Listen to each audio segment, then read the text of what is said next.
I love wrapping Christmas presents, especially when it gives me an excuse to be a little bit mathematical about it. So the standard method of wrapping a present is like this. You wrap the paper around, put a bit of tape on it, fold in the ends.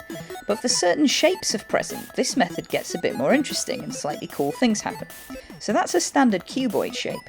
But if your present happens to have a completely square cross-section at the end, like this, what you can do is first of all make sure that your paper comes halfway up the face, like this.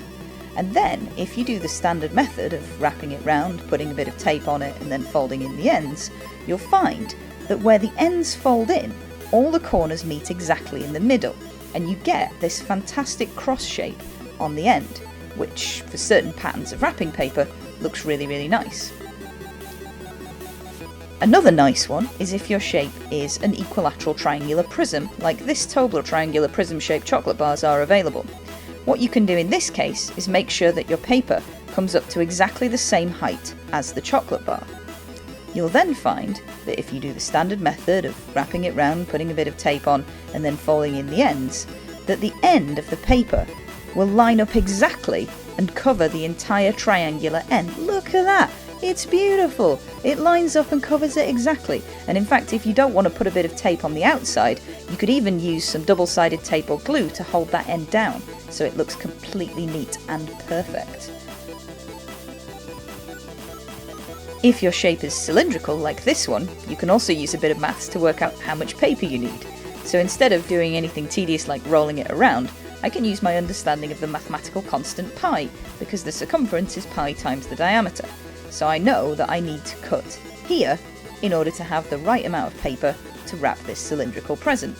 And let's see. Oh yeah, perfect.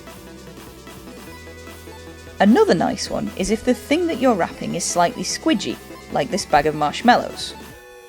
What you can do now, if your pattern on your paper is small enough, is line up the pattern exactly so that you can't even tell that that's where the edge of the paper is. All you need to do then is put a bit of tape on and fold in the ends. This also works with soft toys, cushions and other squidgy things. But the best one of all is if your present is a square shape that's relatively flat, like this. And in this case, there is an alternative method you can use that I think is really nice. So the standard way of doing this would be to take a piece of paper with a bit of a gap here and that measures long enough to wrap around the whole present, and then wrap it like that. But what you can do instead is take a square piece of paper. The size of this square, the length of the edge, is measured using this object. So you take the diagonal, which we'll call D, and you'll also need to measure the height of the box, which we'll call H. The length of this piece of paper is now calculated by D plus 1.5 times H. This method of calculating the edge of the square was worked out by Dr. Sara Santos, who appeared on The One Show in 2012 to explain her method. You can watch that video here. There's also another nice video outlining this method available here.